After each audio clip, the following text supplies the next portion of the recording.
itu menentukan kalau populasinya kurang dari 100, langsung saja diambil 10-nya atau yang disebut sebagai total sampling. Kalau kurang dari 100. Karena begini, pada saat kita survei kan kita mainannya pakai persentase. Akan menjadi bicaranya misalkan 10% dari populasi atau dari sampel yang kita ambil memiliki pengetahuan yang rendah, misalkan 50%. Padahal dari sampel yang kita ambil tidak sampai 100, misalkan cuma 30 orang. Berarti kan cuma 15 orang.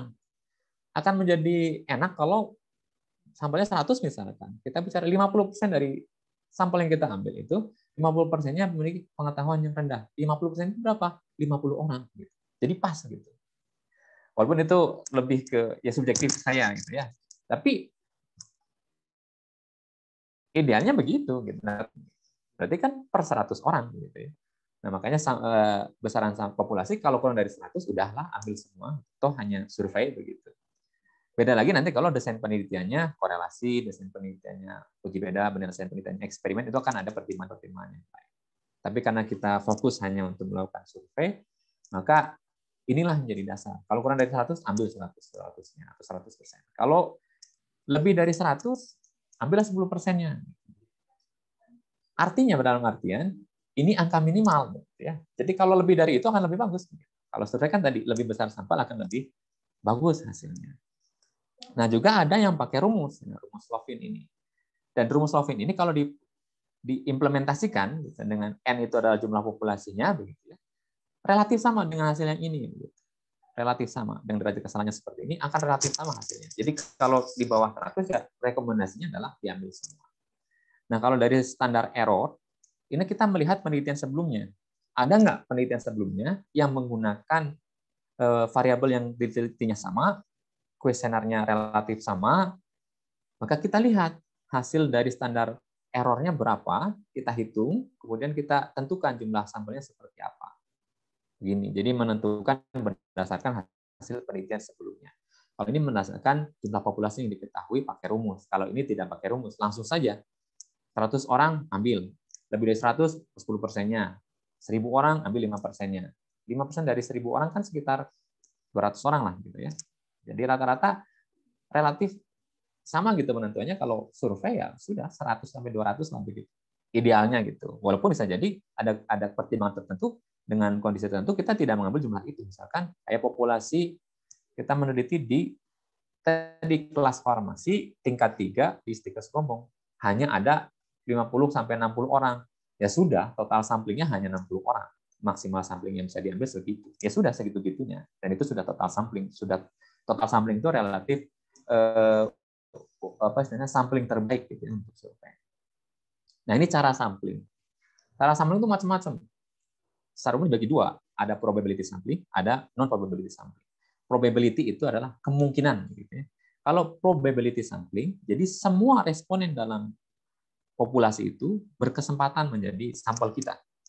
Ada yang dilakukan secara sistematik, nah ini ngambilnya secara random tapi sistematik gitu ya. Jadi misalkan sistematiknya yang ada misalkan teman-teman kelas farmasi tingkat 3 itu ada 58 orang. Berarti setiap orang tuh punya satu angka, 1 sampai 58. Kalau kita ngambilnya secara random yang simple, ya sudah. Kayak arisan saja dikocok, diambil misalkan hanya 30 sampel. Kita kocok aja sampai kocokan yang ke-30, itulah yang menjadi sampel kita. Angka yang keluar.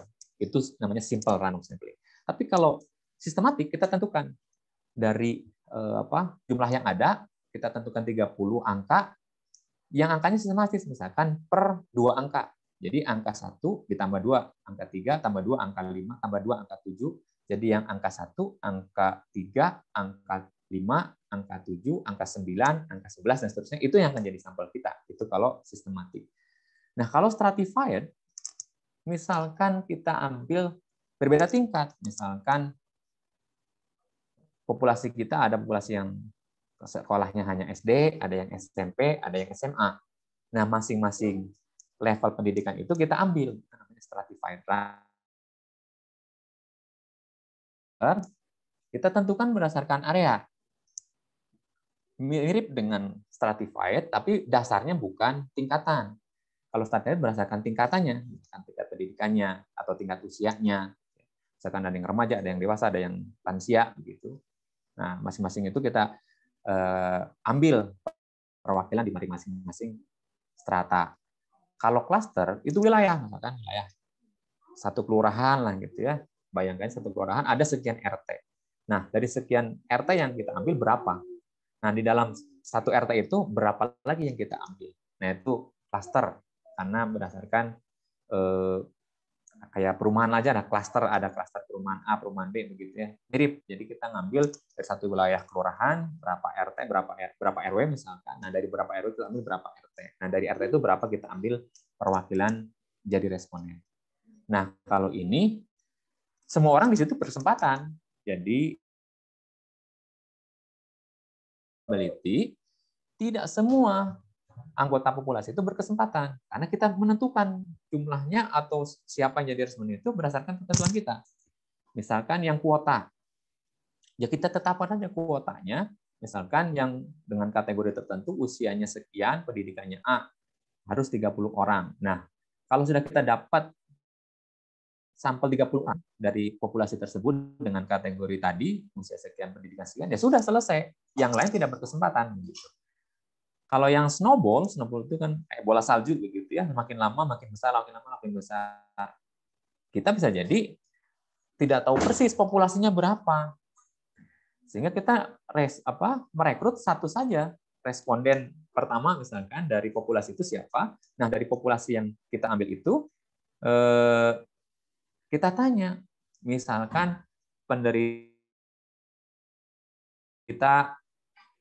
A.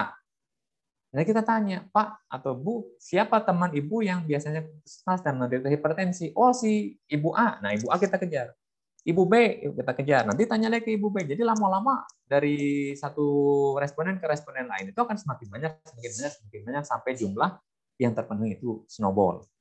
Nah, kalau purposive sampling kita tentukan berdasarkan kriteria yang kita inginkan. Misalkan tidak hanya kategori pendidikan atau agama atau apa, kita tetapkan kriterianya, nanti akan muncul siapa yang memungkinkan jadi responden dan siapa yang tidak mungkin jadi responden, atau kriteria inklusi dan kriteria eksklusi. Kemudian yang convenience sample. Yang convenience sample itu ya bukan convenience sample atau disebut juga dengan accidental sample. Sedapatnya, misalkan kita mensurvei kepuasan pasien terhadap layanan farmasi sakit A. Pas kita berkunjung ke rumah sakit A itu, misalkan dalam 1 bulan itu, dijeda misalkan hari Senin, hari Rabu, hari Jumat, ya sedapatnya. Pas hari Senin dapatnya berapa orang, hari Rabu dapatnya berapa orang, hari Jumat berapa orang. Nah, itu convenient atau accidental sedapatnya. Karena accidental itu ya yang seketemunya. Itu teknik mengambilnya. Oke, ya sampai sini ada yang ditanyakan dulu.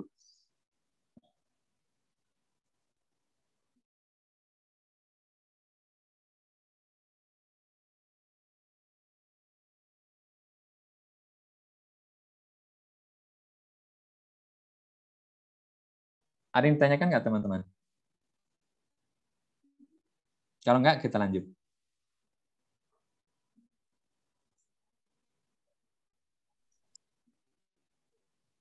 Mohon dijawab.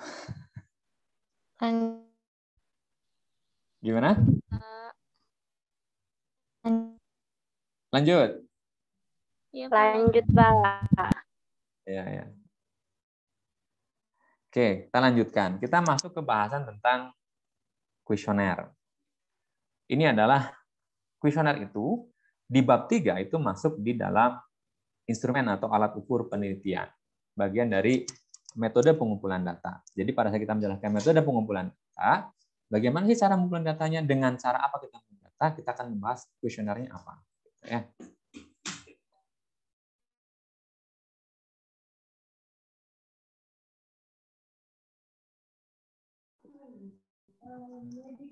Ya, cakupan yang kita bahas tentang kuesioner ini adalah akan mencakup apa itu kuesioner, jenis-jenis kuesionernya apa, kelebihan dan kekurangan, panduan memilih kuesioner, dan langkah menyusunnya seperti apa.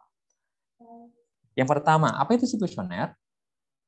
Kuesioner itu adalah alat ukur penelitian yang terdiri dari kumpulan pertanyaan atau pernyataan. Jadi tidak semua kuesioner atau angket itu isinya pertanyaan. Bisa jadi isinya adalah pernyataan yang harus disikapi oleh responden, nanti menyatakan setuju atau tidak setuju. Itu pernyataan sebenarnya, bukan pertanyaan. Atau pertanyaan yang bisa dijawab dengan ya atau tidak, kemudian apa istilahnya, benar atau salah, dan seterusnya begitu. Jadi sangat tergantung gitu ya, kuesioner ini sifatnya apakah pertanyaan atau pernyataan. Dan disusun dengan untuk memperoleh data atau memperoleh jawaban dari responden. Apa yang kita pengenkan dari responden itu adalah jawaban itu terkait dengan masalah yang kita teliti, variabel penelitian kita itu apa. Misalkan kepatuhan minum obat. Berarti pertanyaan atau pernyataan yang kita sampaikan ke responden melalui kuesioner itu adalah terkait dengan kepatuhan minum obat. Dan itu nanti kita lihat respon responden itu apa. Dan itulah yang akan kita hitung, akan kita analisis untuk menentukan interpretasinya secara keseluruhan responden seperti ini dan seperti itu. Jadi secara umum di dalam kuesioner itu ada beberapa komponen penting. Yang pertama adalah pertanyaan atau pernyataan itu sendiri. Itu jadi komponen yang sangat penting. Yang kedua adalah jawaban dari responden. Yang ketiga adalah permasalahan atau variabel yang diteliti. Sehingga pada saat kita membuat sebuah kuesioner atau memilih kuesioner, kita harus memperhatikan apa aspek ini. Yang pertama adalah pertanyaan dan pernyataan. Secara umum di kuesioner itu biasanya kuesioner itu akan terbagi jadi dua bagian. Bagian pertama adalah kuesioner yang berfokus menggali tentang data demografi atau karakteristik responden, bisa usia, jenis kelamin, pendidikan, agama, status menikah atau tidaknya, kemudian tinggalnya di mana dan seterusnya lah begitu. Untuk yang akan kita gunakan nanti untuk membahas hasil penelitian kita. Karena hasil penelitian kita bisa jadi berbeda dengan hasil penelitian orang lain. Dan hasil penelitian yang berbeda bukan berarti salah.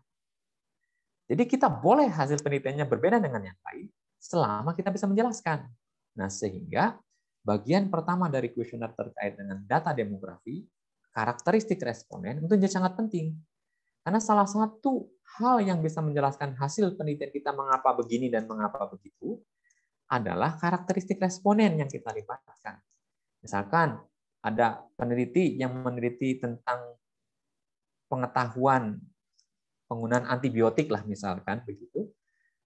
Di populasi A, hasil penelitiannya mengatakan bahwa pengetahuannya sangat bagus. Lah penelitian kita hasilnya sebaliknya, pengetahuannya sangat buruk begitu. Nggak masalah. Bukan berarti penelitian kita salah atau bukan berarti juga penelitian dia salah. Kita lihat karakteristik respondennya seperti apa. Pada saat mereka yang menghasilkan penelitiannya pengetahuannya bagus, oh wajar. Populasi yang dilibatkan adalah mahasiswa farmasi misalnya. Lah penelitian kita yang kita libatkan adalah masyarakat umum yang tidak ada background tentang kefarmasian. Otomatis berbeda hasilnya.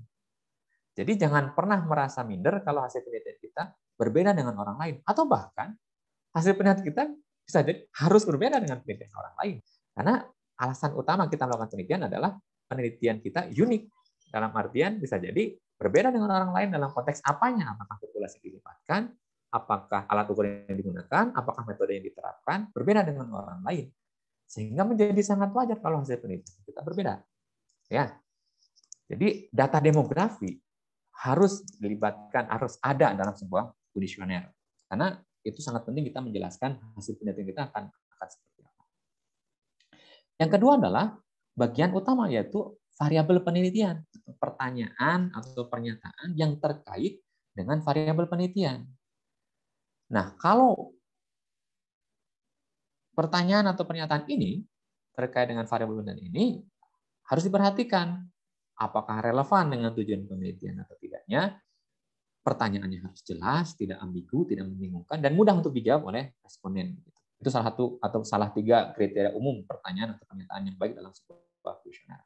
Jadi tadi terkait pertanyaan dalam kuesioner itu ada dua. Yang pertama tentang karakteristik responden dan data demografi. Yang kedua tentang variabel yang diteliti. Nah, variabel yang diteliti itu tergantung apa masalah penelitian, apa variabel yang ditelitinya. Kemudian jawaban responden. Jawaban responden itu juga macam-macam.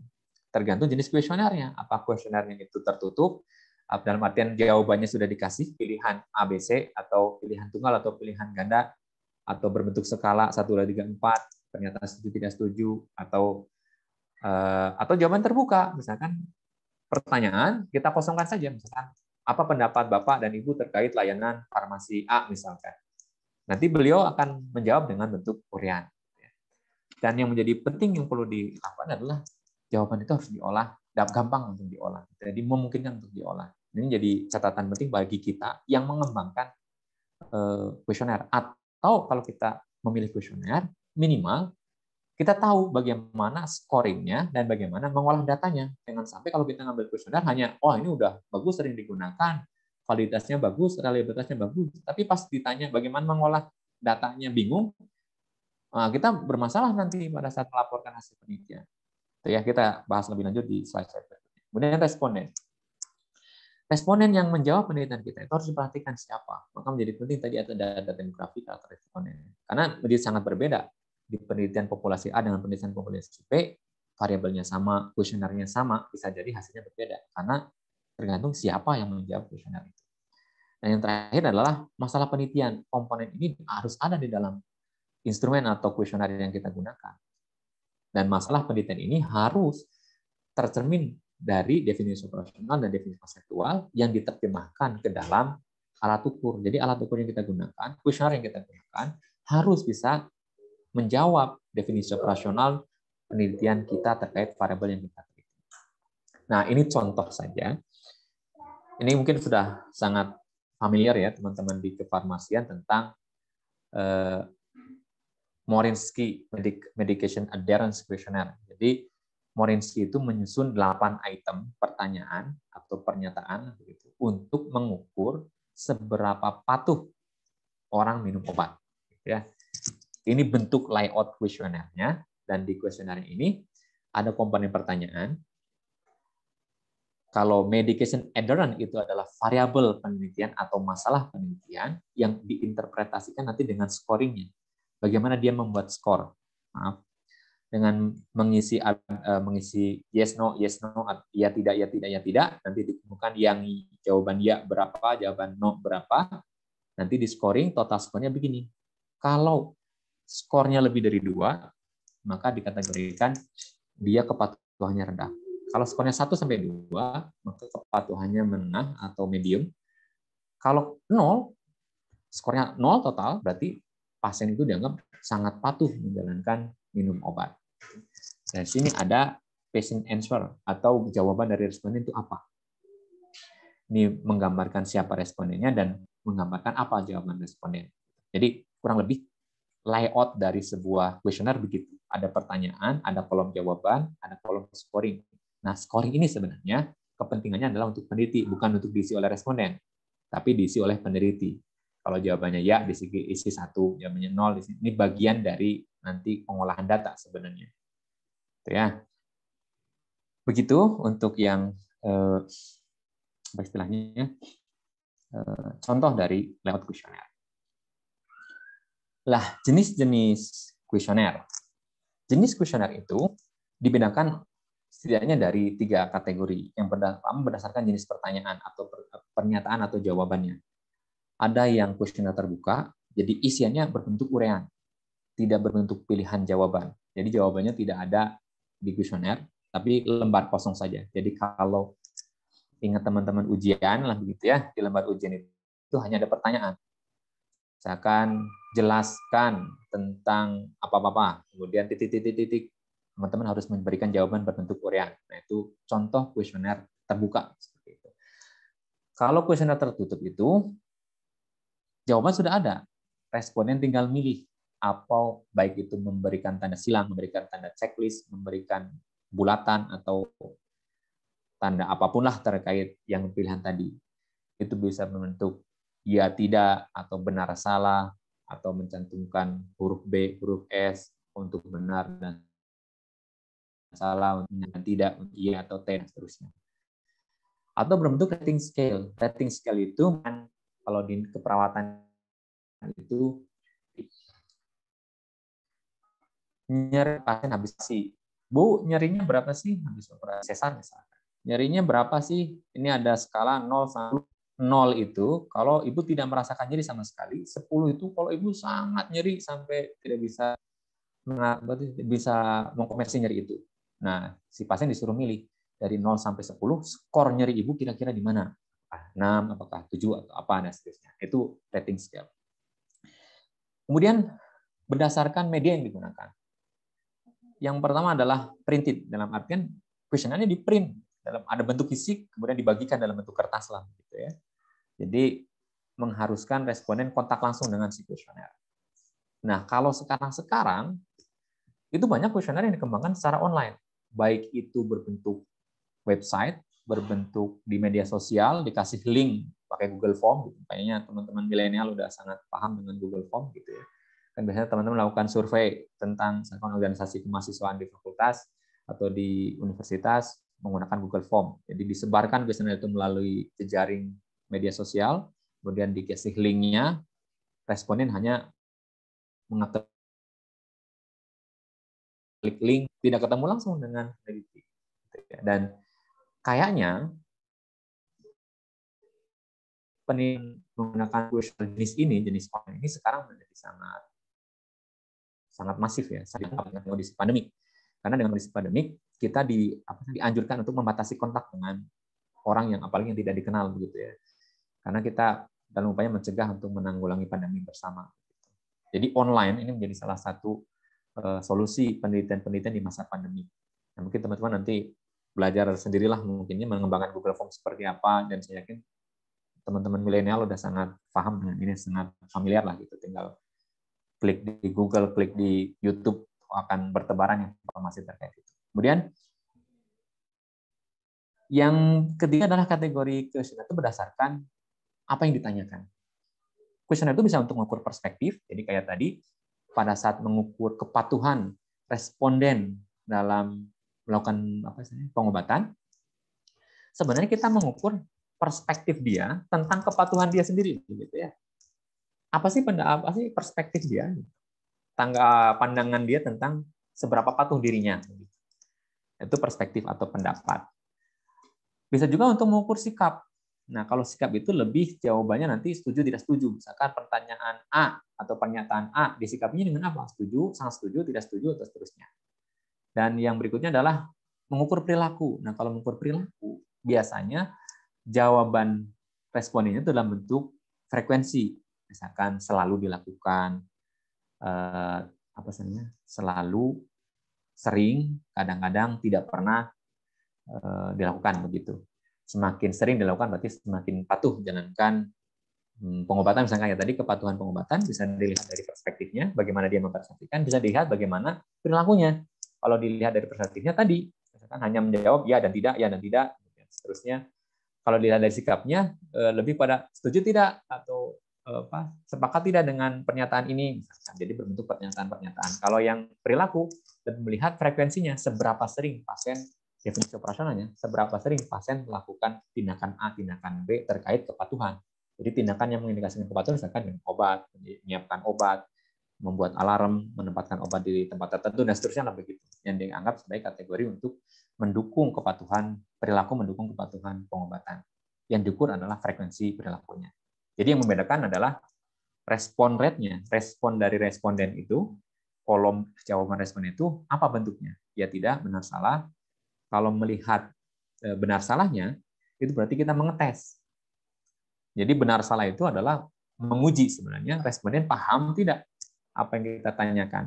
Jadi bisa jadi tes tentang pengetahuan itu dengan menggunakan benar salah atau multiple choice, misalkan kayak teman-teman ujian begitu ya, di kampus dikasih pertanyaan, dikasih pilihan ada 4, cuma 1 jawaban yang paling benar. Jawaban yang lainnya benar, tapi tidak paling benar, misalkan. Itu secara umum gambaran tentang jenis kuesioner. Nah, yang berikutnya adalah alat ukur dalam penelitian. Metode penelitian apapun, metode pengumpulan data apapun dalam sebuah penelitian itu tidak ada yang sempurna. Jadi pasti ada kelebihan dan ada kekurangan, termasuk kuesioner. Kita bahas kelebihan kuesioner terlebih dahulu. Kelebihan kuesioner itu diantaranya adalah privasi lebih terjaga gitu. Karena kita tidak perlu menanyakan langsung siapa namanya, identitasnya seperti apa. Bisa jadi kita hanya nyebar kuesioner, nitip lagi kuesionernya, jadi kasih ke, misalkan kita nitip kepuasan pasien terhadap layanan farmasi di apotek A misalkan begitu. Kita nitip di apotek itu. Jadi bisa jadi kita tidak tahu siapa yang mengisi.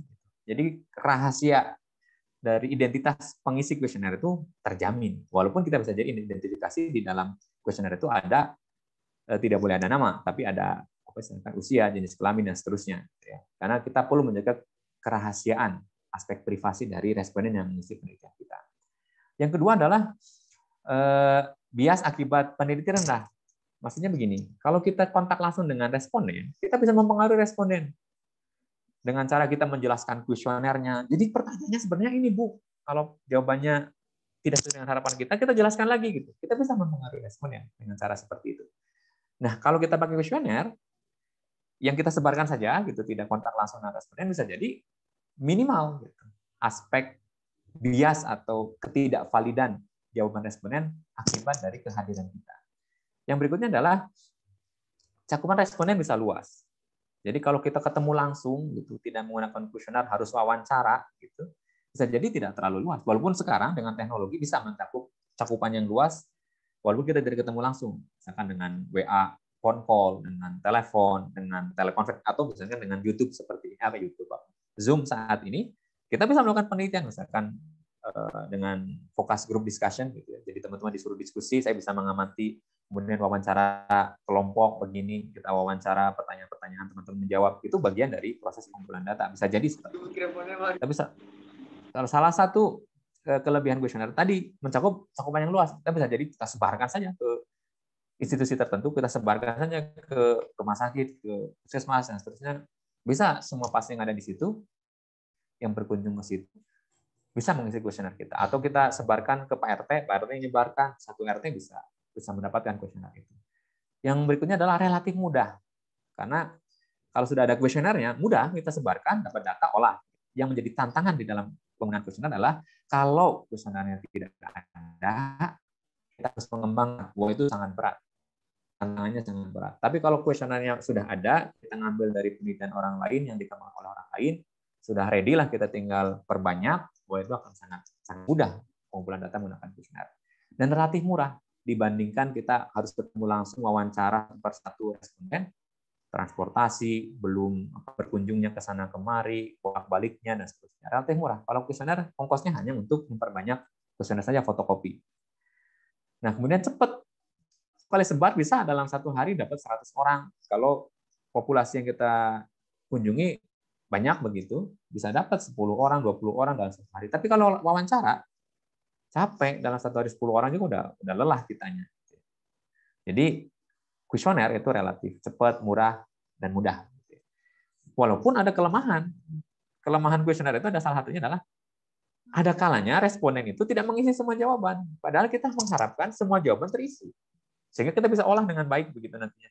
Karena semua pertanyaan itu penting menurut kita.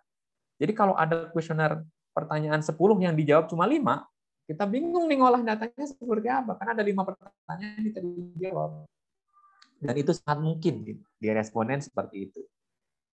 Yang keduanya, tergantung responden, mudah. Gitu. Kalau respondennya lagi nggak mood, malas gitu ngisinya seenaknya begitu. Datanya jadi tidak valid. Kemudian tergantung kualitas pertanyaan. Jadi kualitas pertanyaan kita sangat penting. Pada saat kualitas pertanyaannya kita tidak jelas, misalkan, responden jadi salah menjawabnya. Atau jadi salah persepsi. Bisa jadi yang menurut responden harusnya A, begitu. Tapi karena pertanyaan kita ambigu, gitu, tidak jelas, ya sudah, jadi tidak valid. Begitu. Dan kalau pertanyaan kita tidak valid atau tidak baik, bisa jadi tujuan penelitian kita tidak tercapai. Variabel yang kita teliti jadi meleset. Karena kuesioner kita tadi tidak valid untuk mendapatkan data. Kemudian jumlah dan cakupan pertanyaan terbatas. Kita tidak boleh misalkan membuat suatu kuesioner yang isinya beratus-ratus pertanyaan begitu, melelahkan bagi responden. Dampaknya apa? Kalau pertanyaannya terlalu banyak, suasana psikologis responden jadi bermasalah. Kayak teman-teman lah misalkan ujian, begitu lihat soal, di angkanya 300 soal. belum ngerjain aja udah pusing. Sama responnya juga begitu. Pada saat terima kuesioner, kok berat, kemudian soalnya banyak, itu responnya udah pusing duluan sebelum mengisi, belum membaca aja udah pusing begitu. Jadi dihindari kuesioner yang terlalu panjang, itu relatif tidak baik. Karena tadi responden secara psikologis jadi malas ngisinya karena terlalu banyak gitu. Kemudian yang menjadi pertanyaan pada saat kuesioner kita sebarkan, misalkan tadi kita nitip ke puskesmas, kita nitip ke apotek, kita nitip ke rumah sakit tertentu, kemudian kita sebarkan gitu. Yang mengisi kuesioner itu belum tentu responden yang kita harapkan. Misalkan jadi pasien adalah ibunya misalkan. Ibunya yang penyakit hipertensi, kita tanya kepatuhan dia minum obat hipertensi. Pas dikasih kuesioner, ibunya bilang, ah males, isiin aja, yang isi anaknya. Nah kira-kira data yang kita dapat tidak menggambarkan dari responden yang kita harapkan, tapi dari justru malah pihak lain yang mengisi. Dan itu sangat mungkin terjadi. Sehingga nanti perlu ada apa istilahnya strategi lah pada kita menggunakan kuesioner, strategi apa untuk menghindari kelemahan ini. Kemudian yang berikutnya adalah yang terakhir adalah pada saat kita harus mengembangkan kuesioner. Jadi kita sudah cari di LinkedIn, kita harus mengembangkan sendiri kuesioner itu. Dan tadi sudah dibahas di awal, mengembangkan kuesioner itu sebenarnya adalah level S3, bukan S1. Jadi secara pribadi, saran saya adalah Anda S1, cari sajalah kuesioner yang sudah jadi, begitu. Cek reliabilitasnya, cek validitasnya, bagus, ambil. Paling banter menerjemahkan, misalnya kayak tadi Morinsky. Morinsky itu sudah sangat terkenal di dunia internasional, begitu ya. Tinggal diterjemahkan, karena Morinsky itu versinya versi Inggris. Cari saja yang bisa jadi sudah ada, karena memang sudah digunakan di Indonesia untuk mengukur kepatuhan pasien dalam minum obat. Begitu. Ini terkait dengan kelebihan dan kelemahan kuesioner. Jadi ada banyak kelebihan, tapi ada banyak kelemahan, dan kelemahannya ini harus kita antisipasi. Nah, ini panduan pada saat kita akan memilih kuesioner. Yang pertama, setelah kita mendefinisikan secara operasional penelitian kita itu apa sih, begitu ya, variabel penelitiannya apa, kuesioner yang tepat untuk ukurnya apa, kita cari di Google Scholar kah, atau di database penelitian yang teman-teman punya, misalkan di Indonesia itu ada Garuda, ada Sinta, begitu ya. Atau sekarang googling saja alat ukur kuesioner tertentu yang teman-teman gunakan untuk mengukur variabel penelitian. Jadi klik variabel penelitian Anda, ketik di kolom di Google Search itu, plus dan tambah dan instrumen atau dan kuesioner dan alat ukur. Biasanya nanti akan keluar sekian banyak variabel penelitian plus alat ukurnya. Jadi kembali tadi ya, saran saya tidak mengembangkan, tapi lebih pada mengadopsi yang sudah ada, atau paling banter menerjemahkan dan memodifikasi. Itu udah sangat berat sebenarnya sebagai peneliti S1 yang dalam tanda kutip lagi belajar meneliti, bukan sebagai peneliti sebenarnya. Dah, kalau tidak ada, baru kita kembangkan kuesioner. Kalau ada, ya sudah. Kita lihat, kalau ada, tapi bahasanya berbeda, kita translate ke dalam bahasa Indonesia. Dan mentranslate kuesioner tidak sembarangan. Tidak asal kita translate pakai Google Translate. Tidak akan ketemu nanti. Apalagi translate kadang-kadang Google Translate itu kadang-kadang nggak secara gramatikal menjadi salah begitu ya. Jadi Google Translate menerjemahkan kuesioner itu harus dilakukan oleh minimal 2 penerjemah. Jadi kita kirim ke penerjemah pertama untuk ditranslate dari bahasa Inggris ke bahasa Indonesia, penerjemah kedua dari bahasa Indonesia ke bahasa Inggris, yang kita kenal dengan istilah back translation. Jadi translasi balik lah. Jadi ada 2 penerjemah, pertama dari Inggris dari bahasa asli kuesioner ke bahasa Indonesia, yang kedua dari bahasa Indonesia ke bahasa Inggris. Jadi hasil terjemahan dari penerjemah pertama dikirim ke penerjemah kedua tanpa melampirkan bahasa Inggrisnya. Diminta penerjemah kedua untuk menerjemahkan dari bahasa Inggris dari bahasa Indonesia ke dalam bahasa Inggris. Nah, penerjemah ketiga atau penelaah ketiga menelaah hasil terjemahan bahasa Inggris dengan bahasa Inggris asli. Apakah ada perbedaan makna atau hanya perbedaan kata tapi maknanya sama? Kalau antara bahasa Inggris yang terjemahan dengan bahasa Inggris asli sama, berarti proses translasinya bagus. Artinya bahasa Indonesia yang ditranslasi itu tidak bermasalah, bisa langsung digunakan. Tapi ada kalanya tadi ada beda. Apakah beda wordingnya, beda katanya, atau bahkan beda maknanya. Yang menjadi khawatir ada catatan adalah kalau berbeda secara makna. Kalau berbeda secara makna, kita harus perbaiki. Balikin lagi ke para penerjemah untuk menerjemahkan ulang. Karena ini terjadi perbedaan translasi antara bahasa Inggris asli dengan translasi bahasa Inggris terjemahan. Apakah berasal dari versi bahasa Indonesia atau berasal dari memang bahasa Inggris asli. Jadi harus dikaji oleh para penerjemah. Kemudian yang berikutnya tadi setelah kita terjemahkan, kita kembali karena beda gitu ya. Versi bahasa Inggris asli diuji di sana di kelompok populasi yang berbahasa Inggris, hasilnya seperti apa, validitas reliabilitasnya. Begitu dia pindah ke Indonesia, jadi belum tentu skor validitas dan reliabilitasnya sama, sehingga perlu kita uji ulang. Nah, kalau instrumen yang kita cari tidak ada, sama sekali kita tidak nemu dengan kuesioner yang sama, yang untuk mengukur variabel penelitian kita, pepahitan lah istilahnya, pahit-pahitnya ya kita membuat kuesioner itu sendiri. Dengan catatan, begini langkah-langkahnya akan banyak. Gitu ya. Jadi kalau sudah tidak ada, berarti kita berat nih harus mengembangkan. Walaupun bukan hal yang tidak mungkin. Dan bisa disederhanakan untuk level S1, tidak sampai sedetil kalau instrumentasi di S3 lah. Ya. Ada beberapa tahapan yang bisa dilewati.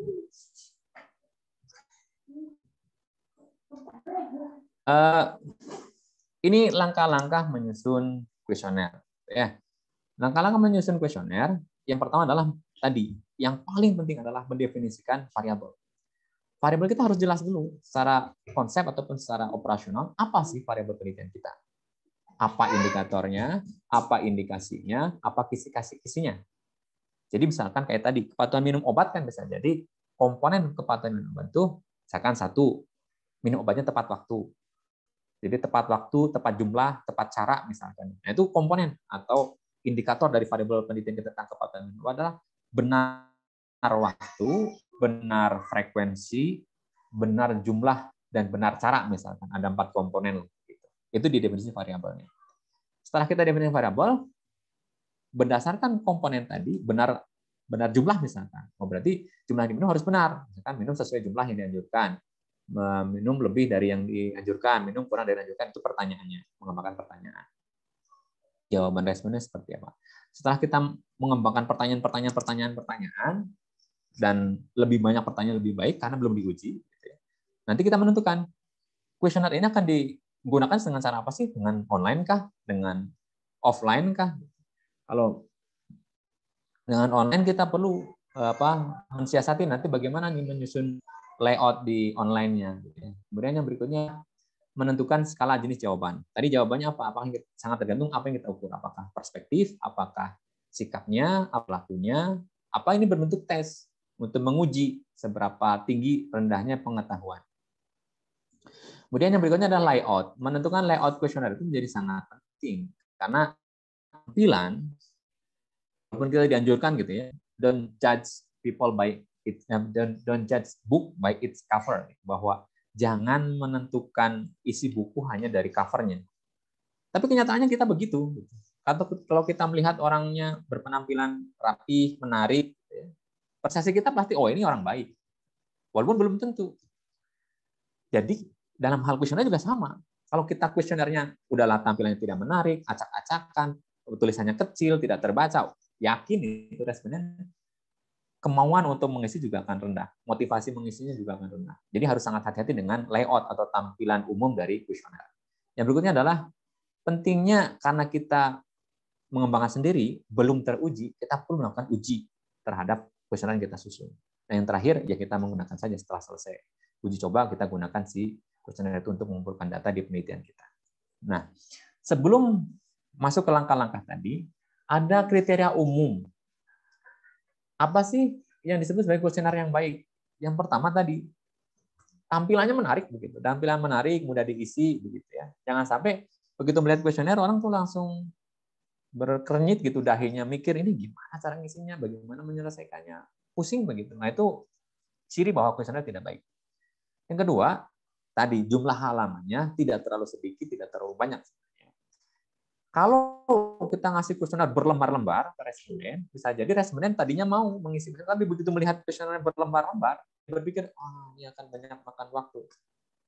Saya nggak mau, saya lagi sibuk, saya lagi pusing dengan yang lain, saya akan segera menyelesaikanlah begitu. Nah, jadi kalau bisa sesedikit mungkin halaman, sesedikit mungkin pertanyaan. Walaupun tidak mungkin satu indikator satu pertanyaan, nanti ada ketentuannya dalam menyusun jumlah pertanyaan. Yang ketiga adalah pertanyaannya variatif. Jawabannya juga variatif. Misalnya kayak mungkin teman-teman pernah donor darah. Kalau teman-teman donor darah itu pertanyaan di question form sebelum kita melakukan ada survei awal itu ya, screening awal, apakah pernah berkunjung ke negeri, apakah menderita penyakit ini, apakah lagi minum obat, apakah kondisi dan seterusnya. Itu kecenderungannya setelah jawaban yang pertama, 2, 3, 4 sampai 17 atau 18 item pertanyaan itu jawabannya monoton, sama terus. Jadi kadang kalau responnya sudah membaca yang pertama, kedua, ketiga, jawabannya kecenderungannya begini, dia tidak akan membaca soal kelima dan seterusnya, dia tinggal checklist sesuai yang dia persepsikan. Kayaknya begini. Udah, isinya ini aja semua gitu. Ya, sehat begitu. Jadi responden itu apa istilahnya? Oh, ternyata ini beda. Oh, ini beda cara menjawabnya. Oh, ini beda jawabannya gitu, sehingga dia akan dipandu dari pertanyaan itu untuk membaca jawab pertanyaan, tidak asal mengisi jawaban. Kemudian otomatis lah ya, pertanyaannya jelas, urutannya sistematis, logis begitu. Jadi jangan lompat-lompat topik A, topik C, topik A, topik B dulu, topik C, topik D, dan seterusnya. Kemudian yang berikutnya, kita pada saat menggunakan kuesioner, bahasanya harus lugas, bahasa yang sederhana, mudah dipahami, tergantung respondennya. Jadi kalau kita responden kita adalah pasien, jangan pernah menggunakan istilah yang berat buat responden. Misalkan kita meneliti tentang kepatuhan minum obat tadi, gitu. Kita bicara tentang dosisnya begini dan seterusnya, yang ngitungnya caranya rumit dan seterusnya. Oh, responden tidak akan bisa menjawab itu. Gunakan bahasa yang mudah bagi mereka. Kemudian yang keenam adalah ciri yang kuesioner yang baik itu adalah ada petunjuk pengisian. Karena bisa jadi cara pengisiannya berbeda. Tadi antara benar salah bagaimana mengisinya, yang checklist bagaimana mengisinya, pakai yang skala 1 dan 3 bagaimana mengisinya. Oke. Yang pertama ini, mendefinisikan variabel penelitian. Tadi sudah disinggung di awal bahwa definisi tentang variabel ini harus berorientasi pada tujuan. Kemudian ada definisi konseptualnya berdasarkan literatur apa dan definisi operasional. Apa secara teknis nanti di lapangan, apa sebenarnya yang diukur. Kalau misalnya kita tadi bicara tentang kepatuhan minum obat, ada 4 benar kategori, benar jumlahnya, benar waktunya, benar frekuensi minumnya, dan benar cara minum obatnya. Oh, berarti ada 4 nih. Jadi di definisi operasional itu, yang disebut kepatuhan minum obat dalam penelitian ini adalah kepatuhan responden memenuhi 4 kriteria, baik dari benar secara jumlah, benar secara cara, benar secara frekuensi, dan benar secara jumlah obatnya misalkan begitu. Ada 4 kategori. Nah, itu definisi operasional.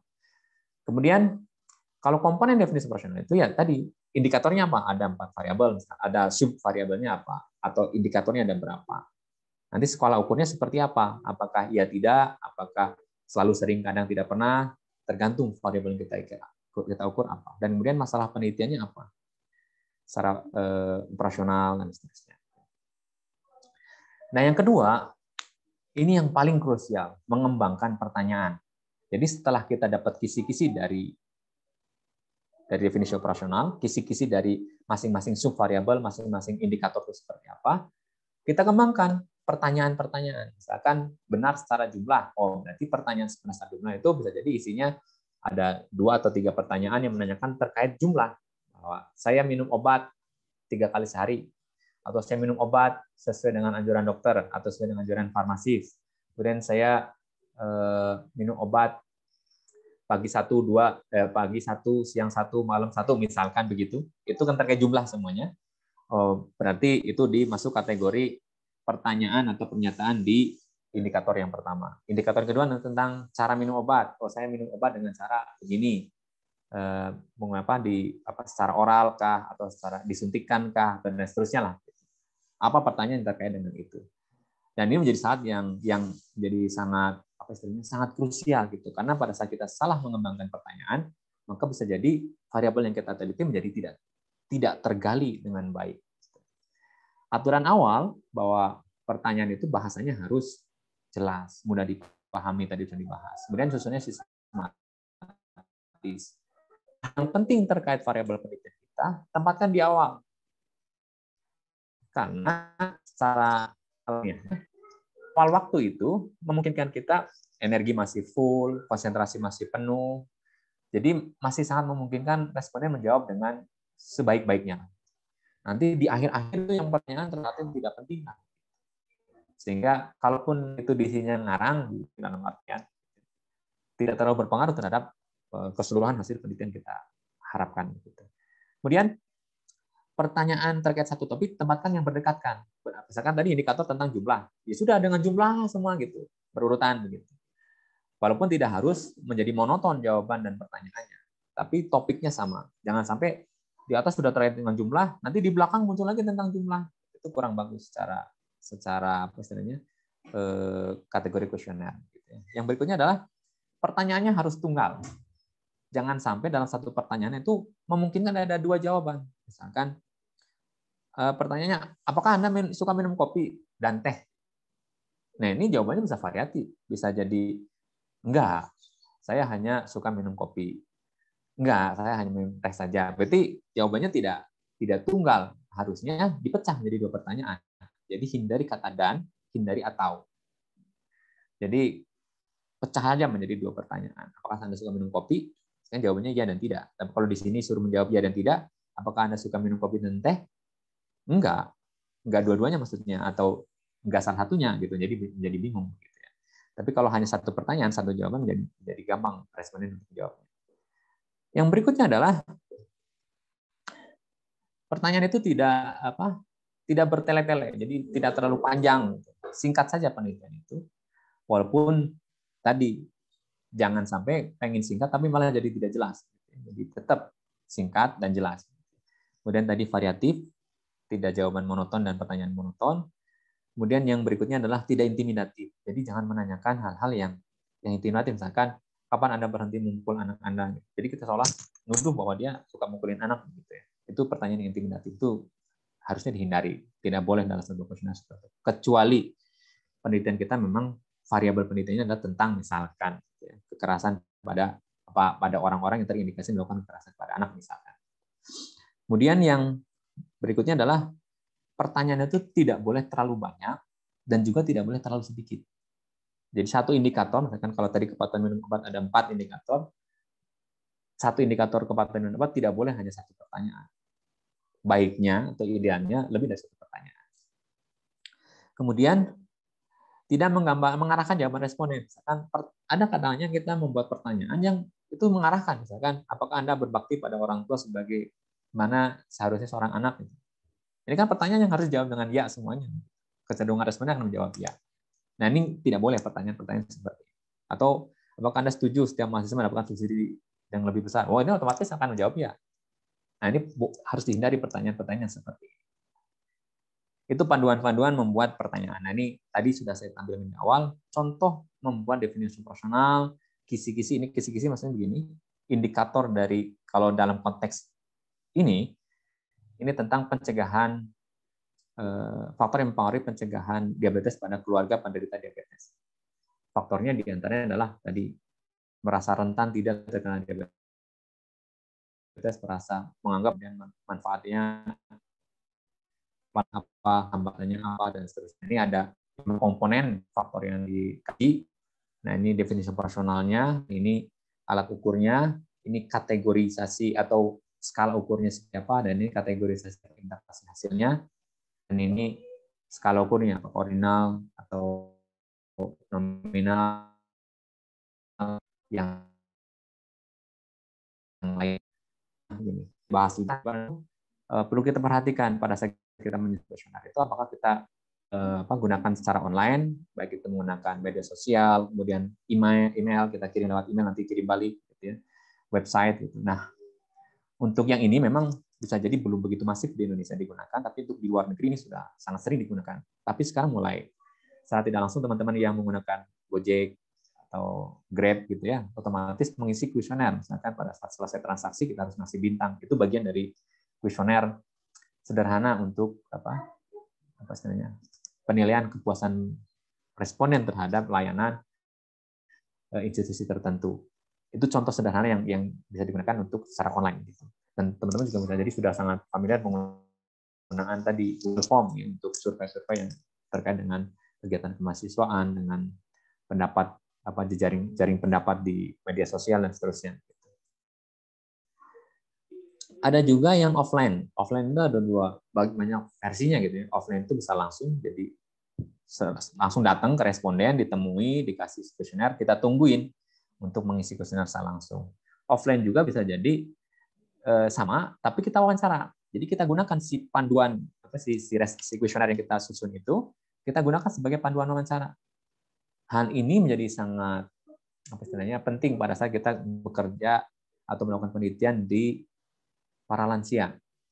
Jadi tantangan pada saat kita melakukan penelitian di lansia, kita sudah setting bahwa alat ukurnya adalah kuesioner. Begitu kita kasih kuesioner lansia itu, alasannya banyak.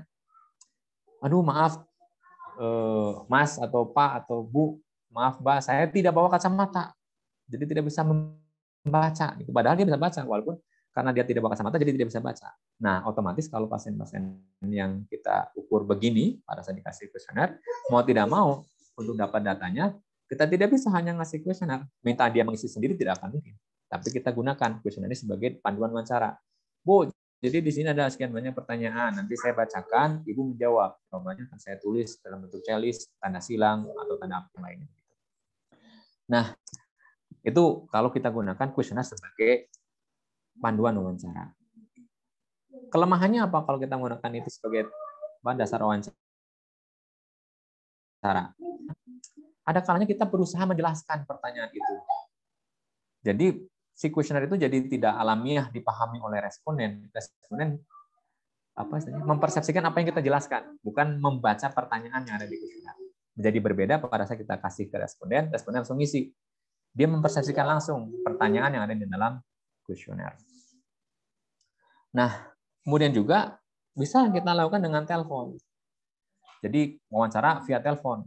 Bu, ada sekian banyak pertanyaan, kurang lebih sekian menit untuk menyelesaikan pertanyaan ini, jadi mohon waktunya dan seterusnya. Kita lakukan menggunakan telepon. Atau telepon itu dalam rangka menjaring. Kita siapa yang akan bertanya apakah bersedia jadi responden kita, kalau bersedia akan kita kirimin responden itu dengan via pos misalkan ya. Nah, kalau kita kirim via pos, kan kuesioner harus balik. Kalau kuesioner harus balik, otomatis kita kasih biaya lah untuk kirim balik. Apakah kita, kalau dulu mah ya, zaman dulu dikasih perangko, kalau sekarang mungkin dikasih ongkos kirim balik lah, gitu ya. Atau diambil ke rumah dan seterusnya. Nah, itu metode penyebaran kuesioner yang kita gunakan. Berikutnya adalah menentukan skala respon jawaban dari responden. Nah, ini jenis jawaban itu bisa macam-macam. Ya, ada iya, tidak, benar, salah, setuju, tidak setuju, skala Likert, pilihan tunggal ganda, dan isian singkat atau panjang, yang naratif gitu ya.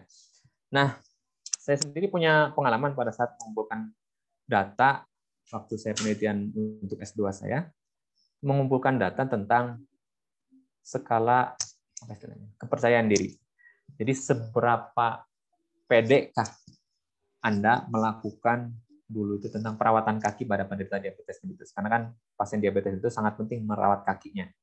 Nah, pada saat saya mengumpulkan data tentang penelitian saya itu, salah satu pertanyaan itu adalah seberapa yakin Anda, seberapa pede Anda melakukan pengumpulan data, seberapa yakin Anda melakukan perawatan kaki di rumah.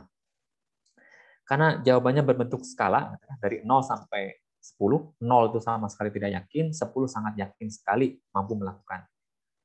Orang Indonesia, ini ada kesusahan untuk menentukan skala saya di angka sekian, angka saya di sekian. Itu tidak gampang ternyata, apalagi sudah lansia. Jadi kebanyakan pada saat saya tanya begitu, responden menjawab, aduh berapa ya kira-kira angka saya? Atau menurut Akang sajalah terserah berapa angkanya gitu. Jadi masalah gitu, malah jadi kita yang menjawab begitu. Jadi ada strateginya, dan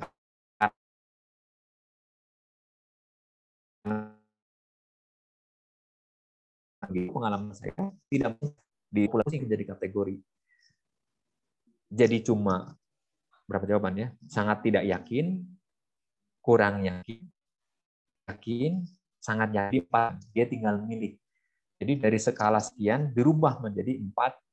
Jadi ibu, bapak yakin tidak melakukan perawatan kaki di rumah, mampu tidak melakukan perawatan rumah, jawabannya ada 4. Sangat tidak yakin, kurang yakin, yakin atau sangat yakin.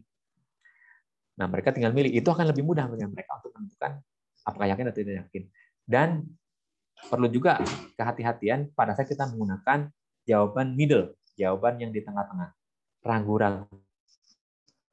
Orang Indonesia atau kadang-kadang gitu, orang Indonesia itu ada kecenderungan atau di Asia kecenderungan untuk memilih jawaban yang tengah-tengah, tidak memilih jawaban ekstrim. Misalkan setengah setuju, gitu ya, biasanya muncul di skala yang sangat setuju, sangat setuju, setuju, ragu-ragu, tidak setuju, dan sangat tidak setuju. Biasanya ada kecenderungan memilih di paling mantap di setuju atau tidak setuju, atau bahkan di ragu-ragu. Nah, ada kalanya peneliti itu menghilangkan pilihan ragu-ragu. Jadi hanya harus menentukan sikap, apakah setuju, tidak setuju, apakah setujunya sangat setuju atau sangat tidak setuju. Dan orang Indonesia biasanya tidak memilih yang jawaban ekstrim, sangat setuju atau sangat tidak setuju, biasanya tidak dipilih, tapi lebih memilih yang setuju atau tidak setuju saja. Apalagi kalau ada pilihan ragu-ragu, mereka akan cenderung memilih ragu-ragu. Itu yang menjadi catatan pada saat kita menentukan skala respon dari responnya. Ini contoh mengukur kepuasan pasien di suatu layanan lah. Nah, ini bentuk yang sekali dicontohkan ini misalnya di Gombong belum tentu lah begitu, tapi di rumah sakit pasien diabetes ini pada saat dikasih angka 0 sampai 10 bahwa mereka yakin tidak yakin melakukan perawatan kaki di rumah, mereka bingung menentukan angka ini. Mereka harus muncul definisi kualitatif. Definisi kualitatif itu kalau satu berapa maknanya, maknanya 3 maknanya. Nah, begini kita definisikan kualitas akan sangat susah. Makanya saya pendekkan menjadi 4 kategori. Sangat yakin, kurang yakin, kurang yakin, sangat tidak yakin. Kategori mereka lebih mudah mengenai. Tapi ini survei alat ukur yang sudah sangat familiar digunakan di luar negeri sana untuk melihat ini secara global tingkat kepuasannya seperti apa. Nanti dia milih antara 0 itu sangat sekali tidak puas, dan 10 itu sangat puas sekali terkait layanan yang diberikan. Nah, terusnya. Nah, ini contoh pilihan jawaban begitu. Tidak harus seperti ini. Sangat tergantung dari variabel yang ditelitinya. Kalau ini variabel perspektif tentang kepuasan gitu ya. NA itu not assessed, tidak memungkinkan untuk dikaji. Misalkan kenyamanan terkait kantor, jam kantor. Bisa jadi responden memilih ini, tidak memungkinkan untuk, atau saya tidak punya kapasitas untuk menilai itu, dia akan memilih not assessed, not possible to assess gitu. Atau poor, sangat rendah, fair, biasa saja, good, baik, very good, atau excellent. Nah, ini pilihan-pilihannya. Bisa memilih. Nah, ini bisa jadi surveinya survei online gitu ya. Tinggal klik saja kemudian submit gitu ya. Nah, kemudian nah ini dicantumkan siapa yang, kalau memang ada dokter tertentu yang dia sering langganan, dituliskan di sini, kemudian diminta jawaban urean singkat. Nah, ini jenis penelitian yang menggabungkan kuantitatif dan sedikit kualitatif. Nah, secara umum gambaran yang mixed method seperti ini, walaupun ya tidak, gitu ya. Kalau sudah menetapkan mixed method, pertanyaannya tidak cuma satu, akan ada banyak. Gitu. Tapi ini penelitian kuantitatif biasanya menyatakan ini, karena salah satu kelemahan kuantitatif, kita menentukan hal-hal penting terkait indikator variabel penelitian kita itu kita yang menentukan. Padahal bisa jadi apa yang menurut kita penting belum tentu menurut responden penting. Sehingga hal itu diwadahi dengan memberikan kesempatan responden untuk mengungkapkan terkait kepuasan itu yang sekarang dia gambarkan apa sih, gitu, berapa angkanya, 10K, 8K, 7K, gitu. Itu kan hanya angka lah begitu. Oh, kepuasannya di angka 7 begitu. Tapi apa maknanya? Tidak tahu. Nah, bisa jadi maknanya akan lebih tergali pada saat dia mengungkapkan tulisan di sini. Sayangnya, model-model yang begini di Indonesia, biasanya kolom ini tidak hanya pasien, tidak hanya masyarakat umum, mahasiswa pun pada saat dikasih kolom ini biasanya kita kosongkan, tidak diisi begitu. Nah, ini yang menjadi catatan gitu ya. Dan nggak tahu kenapa itu orang Indonesia malas gitu untuk nulis yang kayak gituan. Padahal itu penting bagi peneliti. Oke, kemudian yang berikut adalah tampilan. Tampilan tadi udah dibahas, harus menarik. Ada judul dan nama kuesioner. Kayak tadi, Morinsky Medication Adherence. Biar pada saat responden membaca, ini apa sih kuesioner, tentang apa sih? Secara perspektif, secara pemikiran, responden dia akan berpikir, oh penelitian ini tentang kepatuhan saya minum obat. Karena ada judulnya. Kemudian, sertakan juga tentang petunjuk pengisian di setiap seksinya. Kayak tadi kan, ini beda cara ngisinya. Ini kan ada petunjuk singkatnya. Bagaimana begini. Nah, idealnya di sini ada lagi. Jawablah, pilihlah salah satu jawaban untuk masing-masing item sesuai dengan apa yang Anda persepsikan, misalkan begitu. Yang berikutnya ada instruksi lagi. Berikan begini gitu. Nah, itu instruksi itu untuk bukan mengarahkan jawabannya, lebih memberikan arahan bagaimana sih menyelesaikan kuesioner ini, bagaimana mengisi kuesioner ini biar si data yang diisikan oleh responden sesuai yang kita harapkan. Karena nanti data yang dari responden ini akan kita olah. Kalau mereka mengisinya dengan cara yang berbeda, misalkan ini satu baris ini disilang 3 tempat, misalkan satu baris diisi dua pilihan, misalkan, bingung kita ngolahnya, atau tidak diisi sama sekali, akan bingung.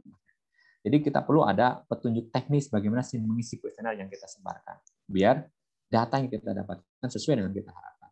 Dan jangan lupa, peran responden dalam penelitian sangat penting, sehingga kita perlu memberikan ucapan terima kasih di akhir setiap lembar begitu ya, ucapan terima kasih, atau di akhir kuesioner harus ada ucapan terima kasih untuk apresiasi lah bahwa mereka sudah berkontribusi dalam penelitian kita. Jangan anggap sudah sepah manis apa misalnya, udah diambil manisnya sepahnya dibuang begitu, tidak boleh. Jadi kuesioner itu harus mencirikan bahwa kita sebagai peneliti menghargai kontribusi responden dalam penelitian kita. Kemudian di awal kuesioner itu, jadi di bawah judul, kita berikanlah uraian singkat tujuan penelitian kita apa, pentingnya apa, mengapa, berikan alasan mengapa, jawaban dari responden itu penting dalam penelitian kita. Kita uraikan secara singkat, tidak terlalu panjang-panjang, cukup 1 halaman, dari mulai judul, tujuan, pentingnya, kemudian jaminan kerahasiaan.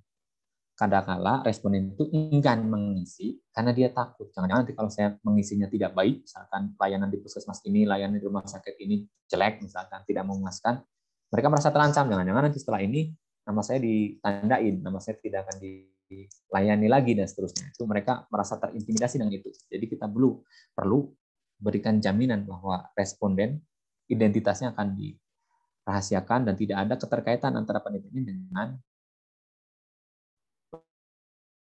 layanan, tidak mau layanan. Kepentingan penelitian untuk apa, misalkan untuk layanan yang lebih ke depan, untuk melakukan yang pada institusi perbaikannya seperti apa, dan perlu ada jaminan kerahasiaan sehingga mereka lebih istilahnya lebih tenang mengisi kuesioner itu. Kemudian kapan harus mengisi kuesioner dan kapan harus membayar. Nah, ini kalau kuesioner kita sebar dan kita tunggu kembaliannya, kita harus kasih waktu.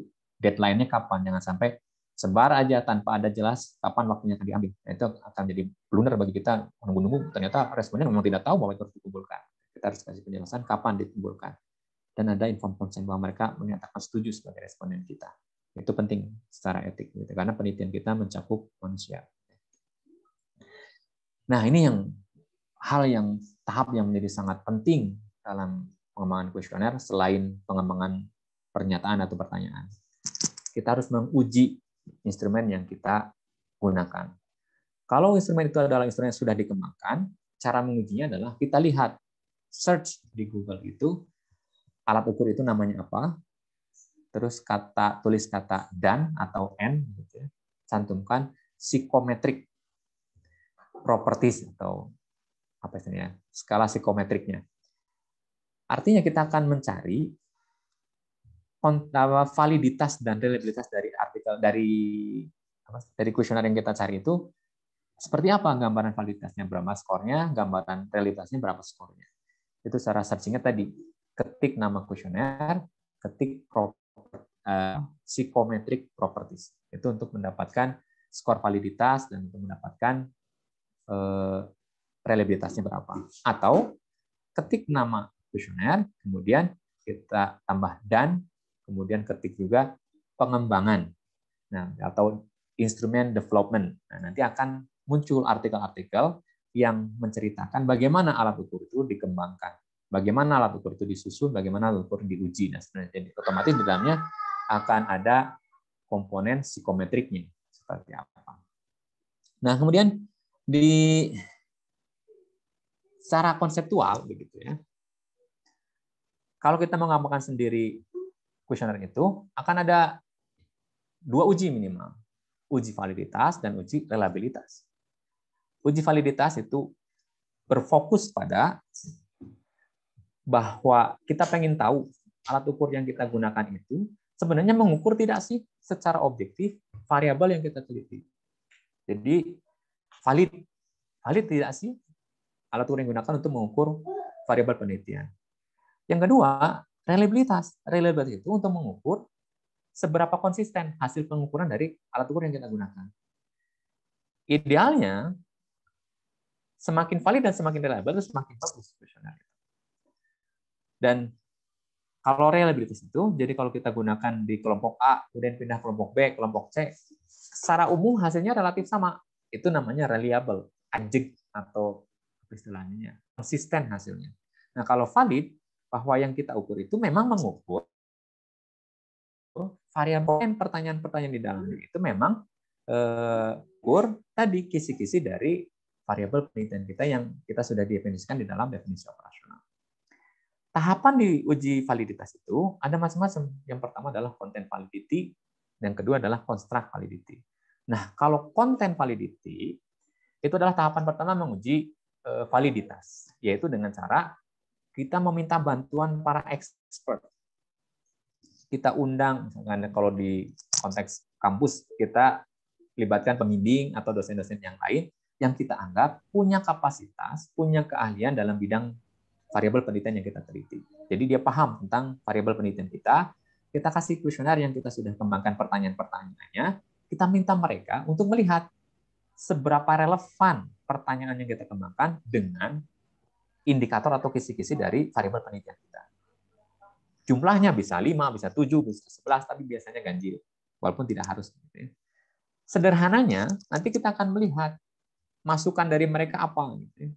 Apakah relevan atau tidak relevan. Kalau kita bicara ideal, teman-teman itu harus menghitung berapa CVR-nya, content validity ratio, dan content validity index. Tapi ini skip. Teman-teman mah nggak usah ngitung itu. Terlalu rumit. Teman-teman cukup sampai tahap, kalaupun melakukan content validity, lakukanlah phase validity. Phase validity itu kayak kita melihat, menurut Anda, orang tadi itu cantik, nah udah beres. Jadi kita melihat, minta ke expert yang kita tunjuk, Pak atau Bu, tolong lihat kuesioner ini, menurut Bapak Ibu, relevan tidak untuk mengukur variabel yang kita teliti. Kita kasih kolom lah. Di setiap item pertanyaan kita kasih kolom, jadi kita kasih ke instrumen kita, lembar jawabnya satu kuesioner itu plus satu kolom komen atau masukan dari expert. Jadi si expert itu kita kasih lembar kuesionernya, minta mereka memberikan masukan terhadap pertanyaan-pertanyaan dalam kuesioner kita. Menurut mereka secara bahasa seperti apa, sudah mudah atau belum, tidak dipahami atau tidak dipahami. Dan penting juga, selain ke expert dalam konteks akademik, expert dalam hal operasional sebenarnya adalah responden. Jadi kita perlu nyebar kuesioner itu uji coba ke responden yang akan kita tuju. Tidak perlu banyak-banyak karena kita hanya uji, cukup 10 atau 5 orang juga cukup, yang penting bisa menggambarkan. Kita minta menurut Bapak Ibu sebagai calon responden nantinya, bisa jadi yang sama atau berbeda jadi populasi penelitian kita, minta masukan. Ibu, pertanyaan ini gampang dipahami atau tidak, mudah dipahami atau tidak, mudah menjawabnya atau tidak, terlalu banyak atau tidak. Nah, masukan-masukan itu kita kumpulkan, baik dari calon responden nantinya atau dari expert akademik nanti, masukannya apa, kita gunakan sebagai bahan untuk melakukan revisi pertanyaan-pertanyaan kita. Bisa jadi pertanyaan kita terlalu panjang, terlalu istilahnya bertele-tele, tidak jelas, dan seterusnya. Itu tergantung pada masukan masing-masing expert, baik expert dari konteks akademik ataupun expert dalam konteks operasional, yaitu responden yang akan menjawab kuesioner kita. Pak Titis. Nah, kemudian construct validity. Pak Titis, maaf, ya. Waktunya sudah hampir duhur ini, mungkin masih banyak atau tidak slide-nya? Enggak, udah satu slide lagi. Oh begitu ya. Nanti tinggal sesi tanya jawab. Satu slide lagi, Bu. Seperti itu. Ya udah, makasih Pak. Ya. Terus construct validity-nya itu dilakukan dengan biasanya melakukan uji statistik. Nah, uji statistik itu dilakukan korelasi product moment. Saya sarankan saja nanti saya kasih link lah ya untuk bagaimana sih melakukan uji statistik untuk melihat konteks validity atau test validity index. Nah, hasilnya kalau R hitung, ini rada susah membayangkannya kalau teman-teman belum berkenalan dengan SPSS. Nanti searching sajalah SPSS untuk menghitung validitas atau uji validitas dan reliabilitas menggunakan SPSS. Itu akan banyak muncul di Google ataupun muncul di YouTube. Tinggal pilih mana yang paling Anda suka dan paling mudah dipahami. Itu sangat banyak. Searching saja. Kemudian yang kedua adalah uji reliabilitas. Tadi menguji seberapa konsisten alat ukur yang kita kembangkan. Nah, skor yang jadi panduan, kalau yang validity itu skornya tergantung nilai alfanya. Kalau alfanya 0,05 itu akan cenderungan lebih besar gitu ya, lebih kecil. Kalau yang 0,01 itu akan lebih besar standar minimumnya.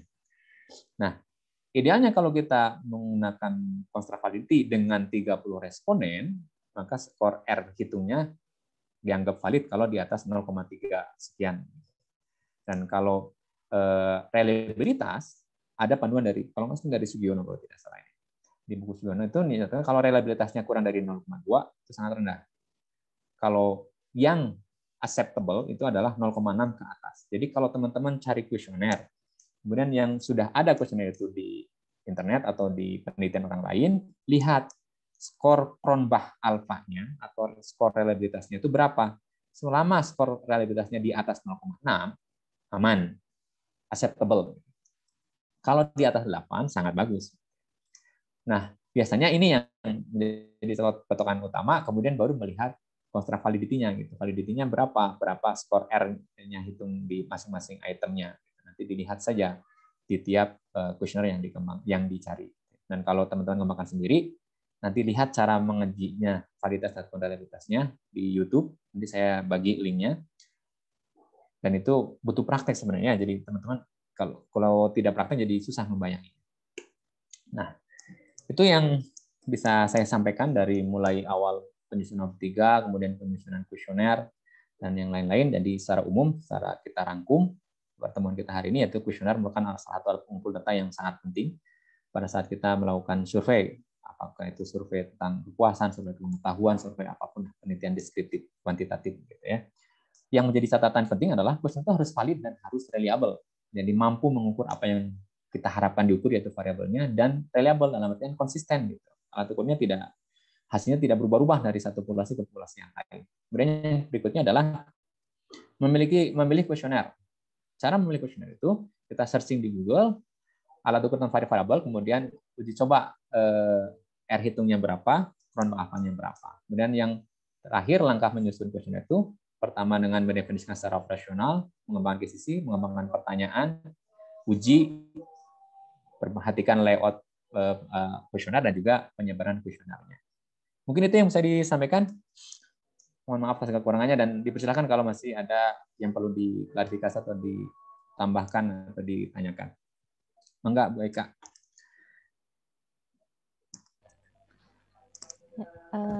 Terima kasih Pak Titis. Materinya sangat bagus sekali ya. Semoga teman-teman di sini jadi lebih apa ya nanti lebih yakin pada saat besok mau melakukan penelitian jika ingin mengambil penelitian komunitas, jadi bisa memilih mana kuesioner yang harus dipakai. Mungkin dari teman-teman ada yang mau ditanyakan? Ada yang mau ditanyakan apa tidak teman-teman? Ada, Bu. Ya, silahkan Mbak Aristi. Bu, saya izin bertanya, kuesioner kan biasanya kan banyak ditemukan di Google. Nah, pas cari kok ada yang cocok dengan penelitian saya. Apakah saya boleh pakai kuesioner tersebut, nggih? Apakah harus ada uji reliabilitas dan validitasnya, Bu? Terima kasih. Mungkin ini pertanyaannya untuk Pak Titis. Silahkan Pak Titis mungkin bisa jawab. Terima kasih Aristi ya. Tadi sudah pertanyaan sangat bagus dan itu sangat krusial gitu ya pada saat kita melakukan penelitian. Kemudian kita harus menemukan istilahnya kuesioner. Dan tadi sudah saya sampaikan secara singkat. Nah ini ya. Jadi kalau kita mencari kuesioner dan kemudian kita sudah searching di Google, cara pertama kita melakukan searching itu adalah ketik variabel penelitian kita apa. Misalkan tadi kepatuhan minum obat. Cantum aja kepatuhan minum obat atau medication adherence. Kemudian tambah ketik dan terus ketik juga kuesioner misalkan. Nah, akan muncullah sekian banyak kuesioner. Nah, terus bagaimana kita memilihnya? Udah kita pilih, oh ternyata ada nih yang sangat mirip atau mendekati variabel yang akan kita ukur. Kemudian secara konseptual kita sudah punya bahwa alat ukur ini komponennya ABCDE dan itu kuesioner juga sama komponennya ABCDE. Oh berarti ini sangat klop nih. Terus apa lagi yang kita perlu lakukan, perlu kita cari adalah pada saat kita sudah dapat kuesioner tertentu itu, kembali kita cek kuesioner ini apakah kuesioner yang sudah pengembangannya baik atau kuesioner yang baru. Karena bisa jadi ya sekarang begitu ya, karena ada kewajiban setiap mahasiswa yang skripsi mengupload hasil skripsinya di website kampus begitu ya, otomatis akan sangat banyak kuesioner yang bertebaran di dunia maya sana begitu. Jadi yang perlu kita perhatikan adalah tadi kita cek pertama skor validitas dan reliabilitasnya. Kalau itu sudah dalam bahasa Indonesia, skor validitas dan reliabilitasnya bagus, udah tinggal izin saja ke peneliti tersebut kita pakai. Tapi kalau kita menemukannya, oh ini ada, cuma ini bahasa Inggris. Ya tadi kita lakukan langkah penerjemahan alat ukur. Nah, kalau menerjemahkan alat ukur, biasanya idealnya memang diuji ulang, karena bisa jadi beda bahasa akan beda respon. Walaupun ada yang berpendapat bahwa kalau hanya beda bahasa, ya sudah, bahasanya saja yang ditranslate, kan secara konstruk tidak berubah. Tapi secara bahasa berubah. Dan sehingga yang perlu diperhatikan adalah proses alih bahasanya. Dengan cara tadi back translation, ada memvalidasi lah proses validasi terhadap translasinya benar atau tidak. Jadi tadi kalau sudah nemu kuesioner itu dan cocok dengan variabel yang akan kita ukur, cek skor validitas dan reliabilitasnya. Bagaimana cara menemukannya? Ketik alat ukur itu di Google, ketik juga psikometrik atau ketik juga validitas dan reliabilitas langsung saja. Nanti akan muncul skor validitas dan reliabilitas untuk alat ukur tersebut. Atau ketik juga pengembangan alat ukur. Jadi bisa jadi ada yang mempublikasikannya dalam bentuk pengembangan alat ukur saja. Nanti saya kasih contoh di materi yang saya sampaikan nanti. Saya attach lah beberapa contoh pengembangan kuesioner di bidang kefarmasian. Mereka pasti akan mencantumkan validitas reliabilitasnya berapa. Nah, selama validitasnya bagus, reliabilitasnya bagus, komponen yang diukur sesuai dengan variabilitas kita, ya sudah, ambil saja izin ke peneliti yang sudah mengembangkan. Bisa jadi mereka tidak mencantumkan kuesioner aslinya dalam artian secara penuh gitu. Sehingga kita tinggal kontak ke emailnya, saya izin untuk menggunakan alat ukur yang Anda kembangkan untuk kepentingan ini dan itu. Biasanya para peneliti itu ngasih. Begitu mungkin Bu Eka dan Aristi. Silakan, ada lagi? Terima kasih. Sama-sama. Mungkin dari teman-teman ada lagi yang mau bertanya? Oh, berarti sudah paham kali ya Pak ya mengenai kuesioner. Mudah-mudahan. Mudah-mudahan ya, ini sangat bagus sekali dan sangat jelas dan detail ya. Saya harapkan nanti teman-teman yang mau mengambil penelitian mengenai komunitas, terutama pengambilan data misalkan di di masyarakat dan menggunakan kuesioner, tadi sudah tahu cara-caranya ya, sehingga kalian udah nggak bingung lagi bagaimana kuesioner yang seperti apa sih yang kalian ambil dan apakah perlu adanya uji validitas dan reliabilitas, mungkin seperti itu ya. Jika sudah tidak ada pertanyaan, mungkin kita akhiri ya Pak ya, karena ini sudah mau mendekati duhur juga. Apa mungkin di sana sudah duhur Pak? Di sini sudah duhur. Baru adzan. Sudah ya? Oh, sudah ada. Baru adzan ya. Mungkin ada sesi untuk foto boleh, dulu boleh. ya Pak ya, untuk dokumentasi ya.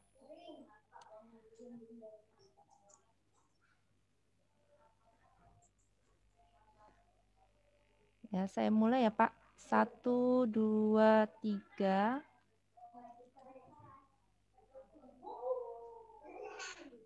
Ya. 1, 2, 3.